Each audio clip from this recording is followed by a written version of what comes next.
Welcome to Oddball. I'm Amin Hassan. That over there is Izzy Gutierrez. And Izzy, we're still not done talking about all these deals that happened over the last 3 or 4 days. The NBA going crazy. And there was no better name I could think of to bring on the show to talk about this, walk us through all these things, than my buddy Chris Haynes. You know him, you love him. Check out Haynes Briefs, which is a brilliant name for his segment that he does on YouTube. He posted on Instagram and Twitter as well. And Chris, let's just start with the question that it feels like everyone's going to ask everybody else for the rest of the time. Where were you and what were you doing when the deal broke?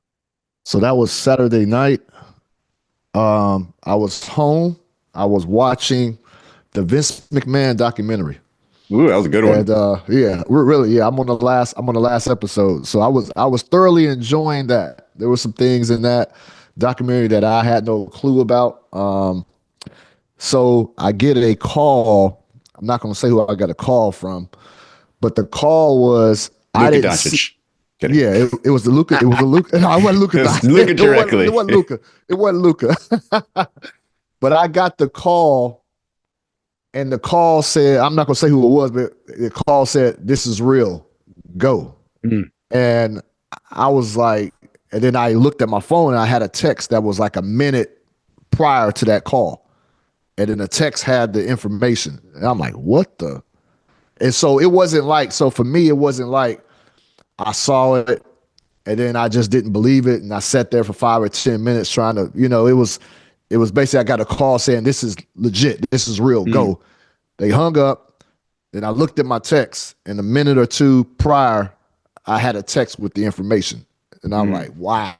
And so that's how I found out. And then from there, again, it's late. And then from there, it's like, okay, this happened. Now, okay, how can we make sense of this? What happened? Like, what happened behind the scenes to get us to this point? So now you're doing digging all through the night. And when I watch documentaries specifically, I binge watch.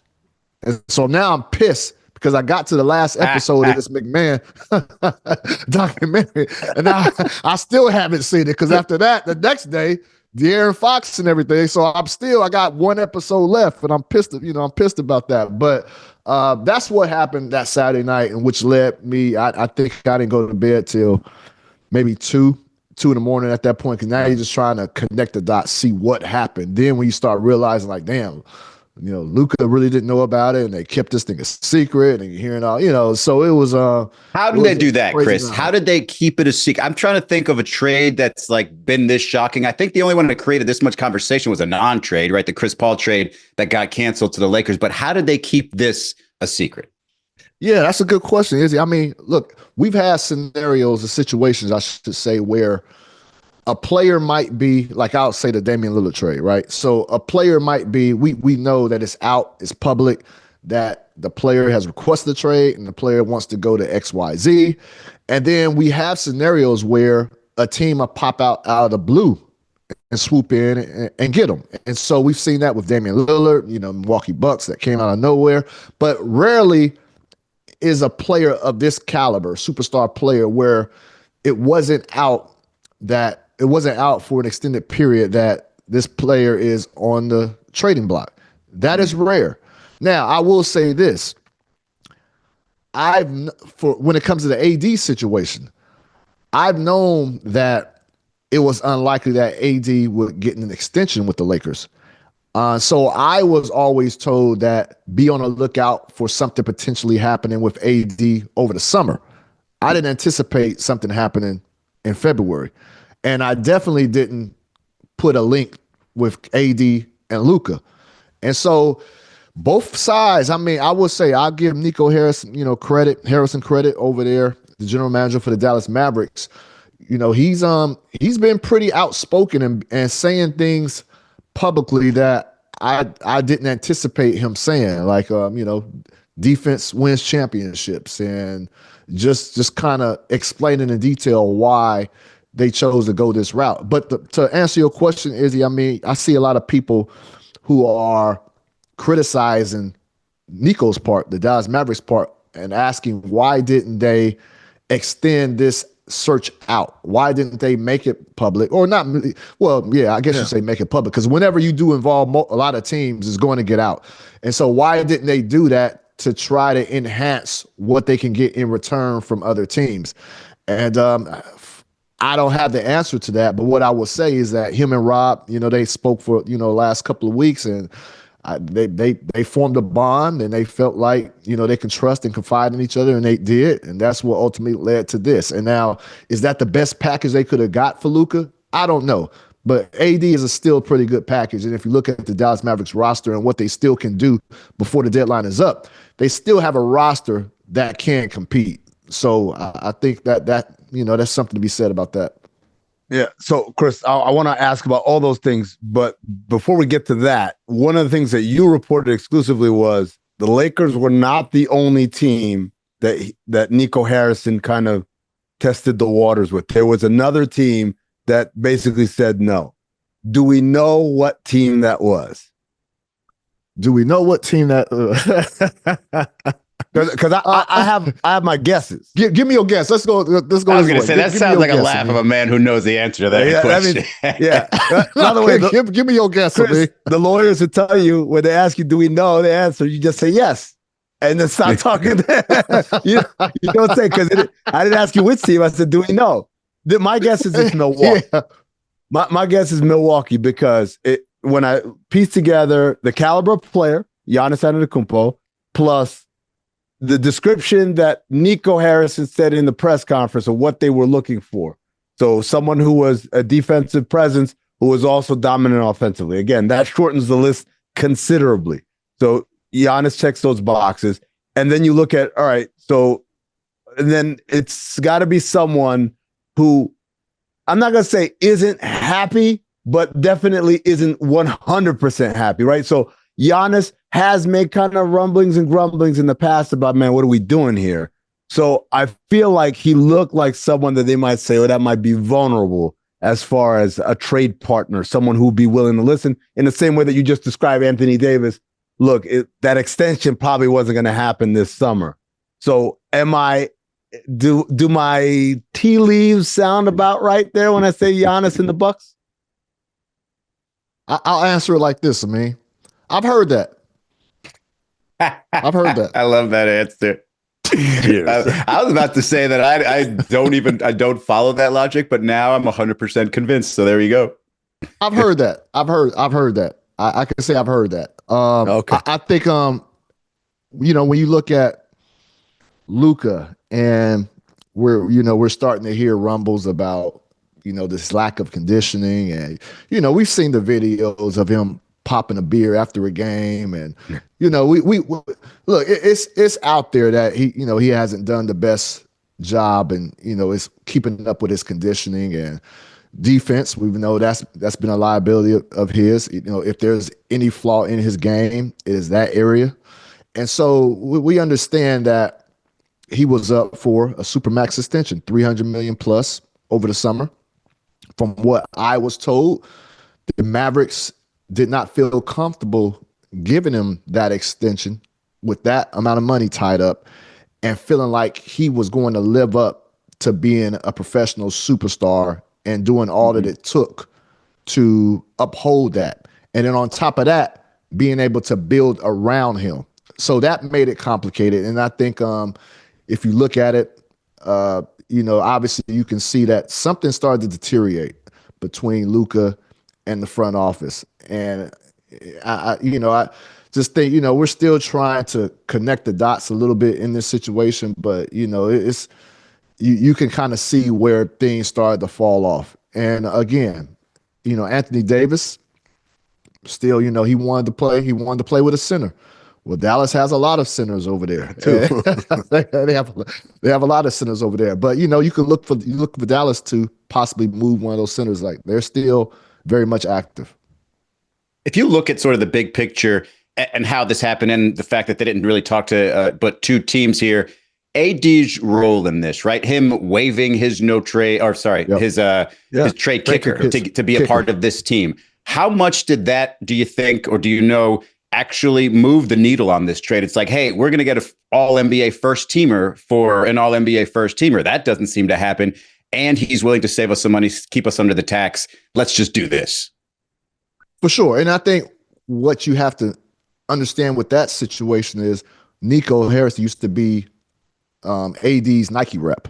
And right. Nico was also Kobe Bryant's Nike rep. So they have a great relationship. Actually, Nico signed AD. So they have a great relationship. And, it's rare that you make, LA is a prime destination for a lot of players, a lot of top players. And we remember when AD was in New Orleans, how desperately he wanted to get to LA. And so there was never any rumblings or us hearing anything that AD wanted to get out. So, there's probably a very few teams that AD would have been cool with, being moved to because he liked his situation in LA. But the relationship that he had with Nico definitely helped things, run a little bit more smoothly. Also, Jason Kidd, the relationship he has with Kidd, the relationship he has with Jared Dudley, who's an assistant coach over there. So it made a seamless transition. And Nico felt that if he was going to do this move, knowing that AD, knowing that AD probably, if he had it within his own right, probably wouldn't allow the deal to go through if he had his own no trade clause. But just knowing that AD, with the relationship that they have, that he would be able to come in and AD would, fit in and be a model citizen. So I think that kind of took the risk away right there. Chris, what do we know about the negotiation between Pelinka and Nico Harrison? We know where it ended up, but was there an opening bid there? There's a report out there from Kirk Goldsberry that maybe Dalton Connect was involved. Maybe there were multiple first-round picks. Where did the discussion start? And basically, how did they come to the middle ground? Yeah, so I don't have I don't have those details as of right now. I mean, what I do know is that Nico initiated the talks, and Rob was very shocked and surprised. And it's one of those situations where, just like the public and all of us were caught off guard with the trade, that's how Rob Pelinka was when Nico came to him with this proposition. And so from there, I don't know, I don't know that the ancillary pieces, I don't know what that was going to look like or what was said initially, but, it was a shock for Rob. But at the end of the day, from what I was told with the Lakers, they're trying to line their roster up with LeBron James' replacement. LeBron James has a few more years left, if that. And Luka Doncic is that face. He's that caliber of guy where he's going to be a scorer, but he's going to be a perimeter scorer. And that's one thing that the Lakers always felt that they needed. When you're going to have a dominant player, AD's a post player who needs the ball and needs somebody to get him the ball. Well, that's Luka is going to be able to take over the reins from LeBron, and then obviously the next step is what does LeBron do from here? But that's what the Lakers wanted, and I think it's a win-win for both sides, and I think pretty soon we'll figure out for sure who got the best of what, because the Dallas feels like they were unloading a problem that would likely turn into a bigger problem. Right. So we'll see if Luka can kind of change that trajectory of what they thought was going to happen. Chris, how did Luka become a problem, like you say, so quickly in Dallas? There's only so much information they have to divulge. What aren't they necessarily telling us, or even the Lakers for that matter?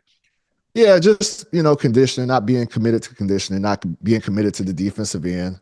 And then understanding that, you have other players on that roster that's looking at Luka and looking at the preferential treatment he's getting or the lack of criticism he's receiving compared to other people on that team. And so, but that happens everywhere. That happens, LeBron is going to get certain treatment that not everybody else is going to get. That's okay. That's fine. But one thing about LeBron, he's going to give you his all. I know there's some, we can dissect plays and say he didn't run back in this situation, but when LeBron's on defensively and offensively, he can be a top dog on both ends. Like we've never seen that from Luka. And so, and also, there's just the way that he plays as well. He's a ball dominant player who probably needs the ball in his hands the majority of the shot clock before anything happens. And so there's all these things. You got Kyrie Irving who needs the ball in his hands. And so, it's a situation where I just believe the Dallas Mavericks were fatigued. They were fatigued with his act. They were fatigued with going along with this and not knowing if he was ever going to turn the corner professionally. And I think that's been the one constant criticism of Luka, being that he's a top 5. When he's on his game, he's a top 3 talent in this league.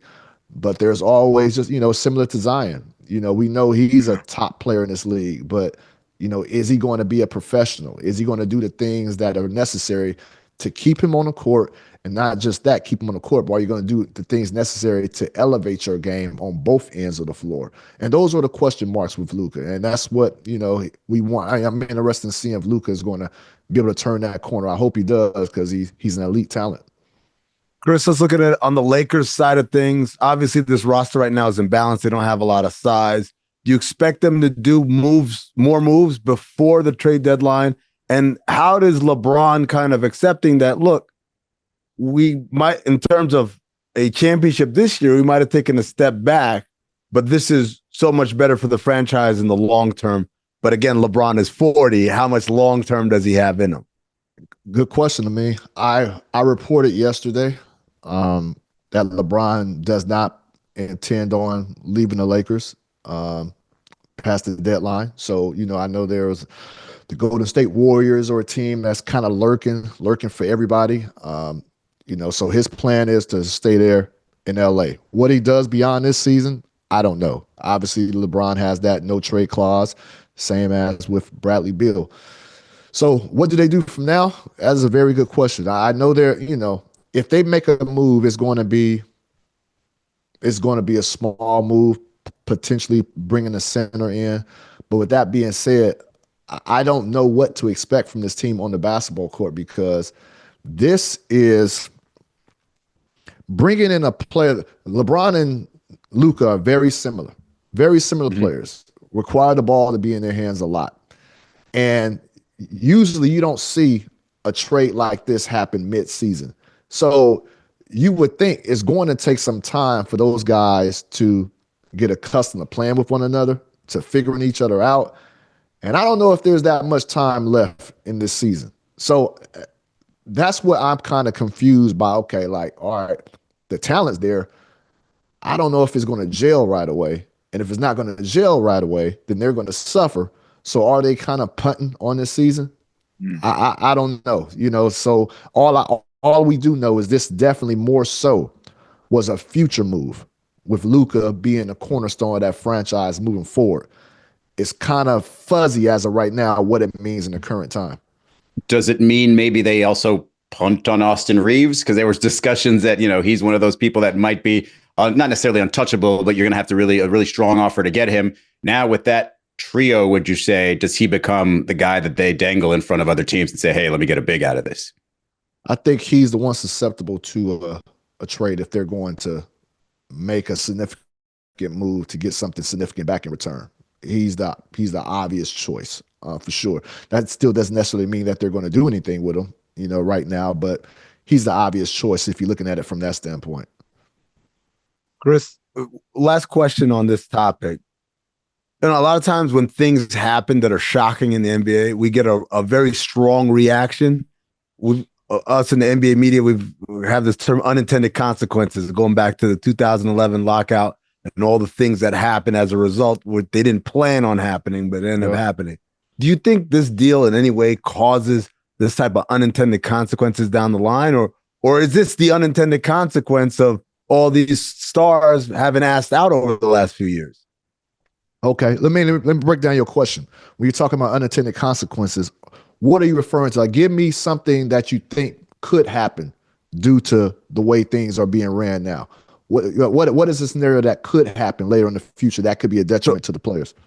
So I don't know if I think this might be the unintended consequence when I think about it. Because when I think about, if I'm Dallas and I'm looking at what's happening with Jimmy Butler, and I think about what happens all across the league over the last 3 or 4 years, were Harden, Ben Simmons. It's a long list of guys who said, you know what? Never mind. I don't want to be here anymore.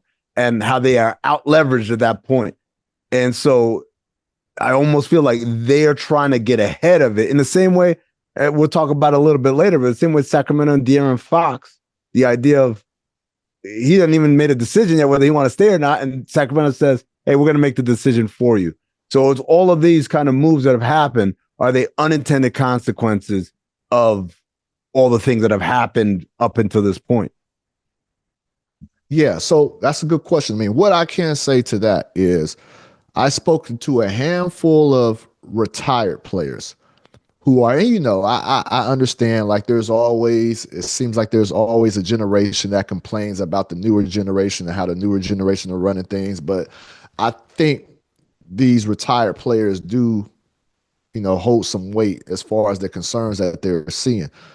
They a lot of guys in the 80s didn't make a lot of money. Some guys in the 90s didn't make a lot of money. And it got it to the point where guys are having these lucrative deals, making crazy money. And, then you see business being ran like this as far as how guys are requesting trades, how guys are going about asking out, how guys are sitting out games, all of these things. And I mean, I'll bring this up as well. Like, optics are important.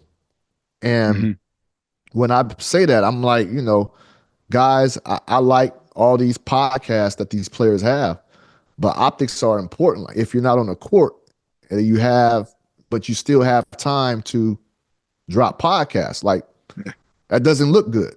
It doesn't look good because like as a player, when you're injured or not available, you're not obligated to speak to media. There's no obligation. But yet you can go drop a pod. And so the optics just don't look good. And what the concern is when I'm hearing from these players is that it's going to get to a situation where these lucrative guaranteed contracts, they'll be lucrative probably still because the NBA is, making money, but they might not be guaranteed. It might be a NFL system. And so, that is the concern right there. And I think, you talk about player empowerment, everything that's going on. And, I think, I'm down for the players doing what they have to do. And obviously, teams will trade players at a moment's notice. And, to expect a player to have loyalty. I get all that. But I still think there's a professional way to conduct yourself to get business done that's not going to jeopardize the future of your fraternity. And I do think, after listening to, some of these retired players, I really do think the players are in jeopardy of facing some severe consequences down the road as it pertains to their money. Well, I think the rebound effect might go the opposite direction, too, if you consider how much money the Dallas Mavericks cost Luka Doncic with one move. Like, what is it, $111, $114 million? That's a lot of control for that franchise to have over that much money. You're right. All right, Chris. So the Mavericks, do you see them doing any deals here in the next week, I guess, or a few days before the trade deadline? Yeah, I do. They have a plethora of centers on their roster, and I think they can afford to dangle one. I don't want to say which one, but not right now. But I feel they can dangle one and get adequate service back in return. So yeah, I do expect that they will make another move before the deadline. Man, this is crazy. It's so much in such a small amount of time, and that's what I feel like for our show. Is there's so much information, we got such a small amount of time with you, Chris. This is what we're going to do.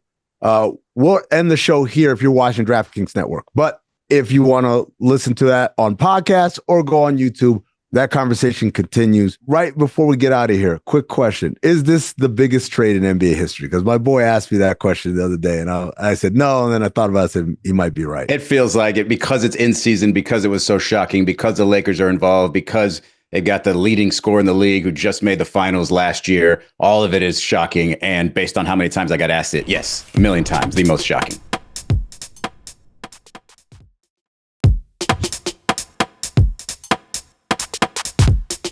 Welcome to Oddball Extended. If you're watching on YouTube, thank you for staying with us. We got Chris Haynes on. He's out here. He's texting.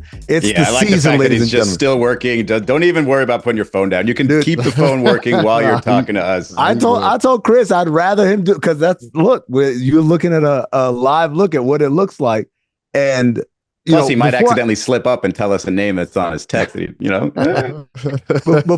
we get to the Fox deal, I just want to ask you, Chris, like, how does it usually go? Right, we know that this Luka Doncic deal happened in the middle of the night, in the middle of nowhere. Nobody really saw it coming. But for you, as a newsbreaker, what is the process usually like on a generic deal? Let's call it a blockbuster deal, but one that happens a little bit more like usual. What's the process like for you? The process is either I'm getting a call from a general manager, I'm getting a call from an agent. Rarely it's a player, because, I know it's not fair this way, but a lot of times, we're informing the players of where they're going. A lot of times that's just how the ecosystem works. But usually that's what happens. And so you will get, and then, just peeling back the curtain a little bit, like you might get, like, say, because, players have family members that they hang with. They have business partners that they hang with, right, on a daily basis. And like, okay, who's associated with what player? You kind of know the clicks. And so they may give you a call and say, hey, this is going down. But they're like a person removed from the individual that's really making the call. So what you do is you use that for a lead. Okay, is that right? All right, let me go hit the GM up. Let me go hit the agent up. And then you may get a confirmation there, and then you go from there. And so that's kind of how it happens. Once you get that GM call, I'm gold. All right, good. You get the call from that agent, for the most part, gold. You're good. Go ahead and go with it. Player, rarely again, because they're not always in the know right off the bat. But anybody else, it's like, okay, let's go get it, try to get it confirmed. Now, Now, this is the problem. Like, we on YouTube now, right? This is okay. I want to pose a question. I want to know if I'm being a jerk, insensitive, because I used to be a producer way back in the day when I was my hometown of Fresno. I used to be a radio producer for Jerry Tarkanian's show. And I was like 22, 23. I was in charge of booking guests. So I understand how that role, like I understand how booking guests is a crucial part of that role, right?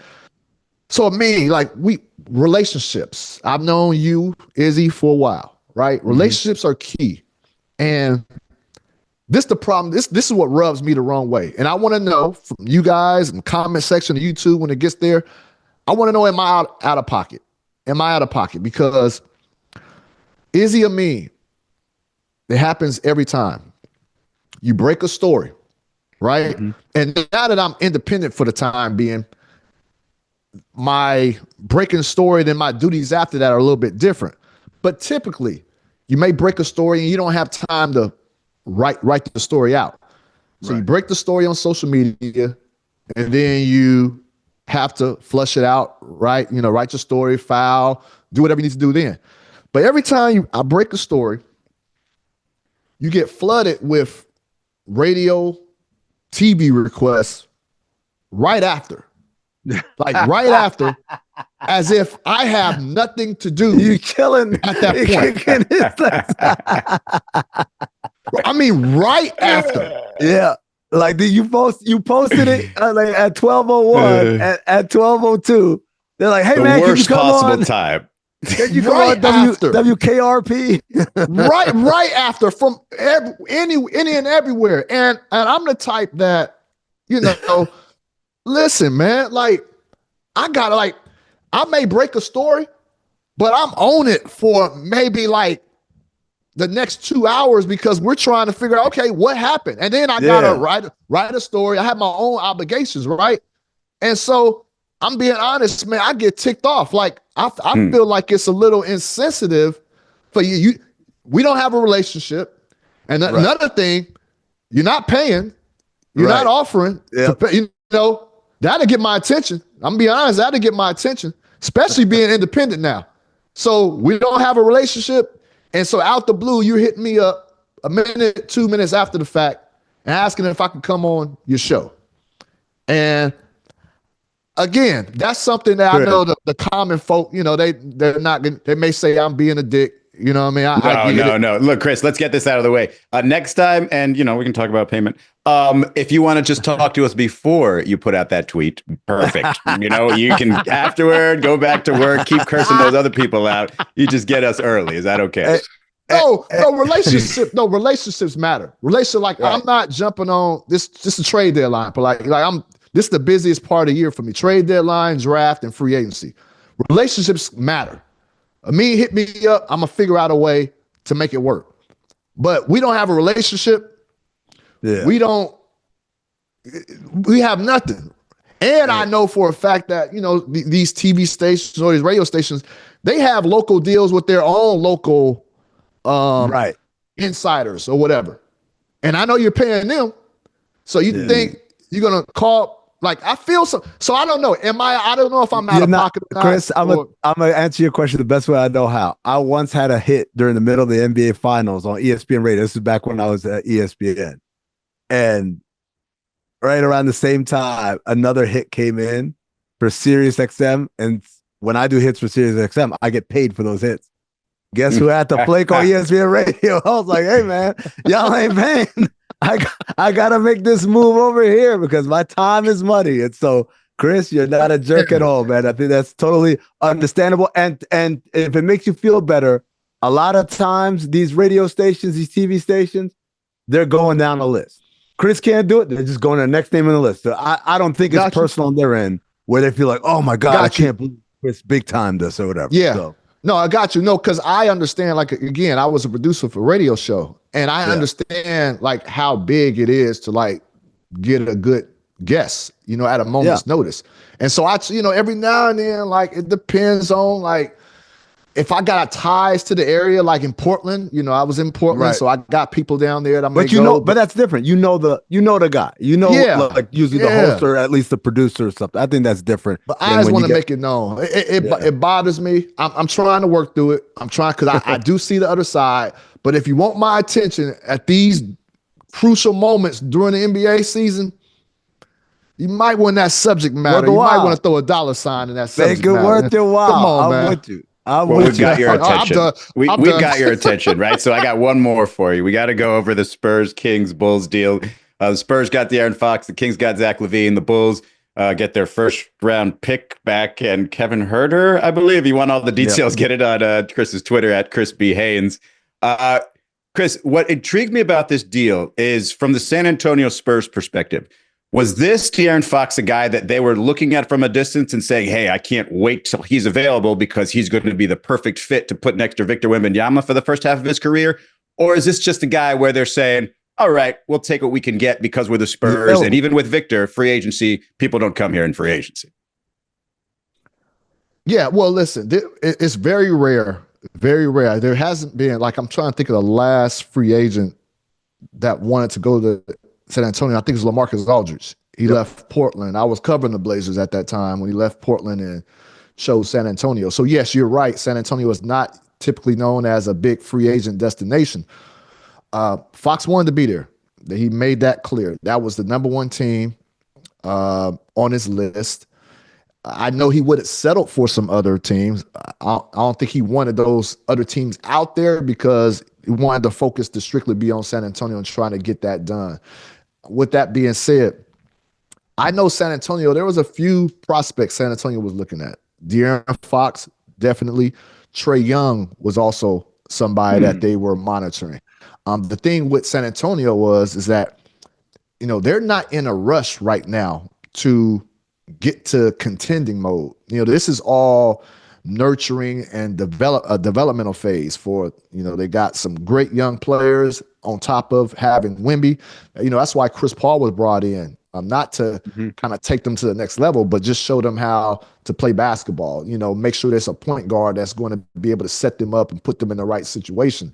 And so the Spurs, they had to make a decision. Okay, do we go away from our original timeline of how we want to progress this organization to eventually get to becoming a team that's contending? Or do we kind of like just, all right, we don't get this often. Do we get a player in there that, go now and kind of figure it out? And I think De'Aaron Fox was too good of a talent to pass up, considering that he had San Antonio on their list. But no, definitely De'Aaron Fox and Trae Young were two players that they were looking at as being, it was going to be one of those two that was going to be added to be the point guard for the future alongside Wemby.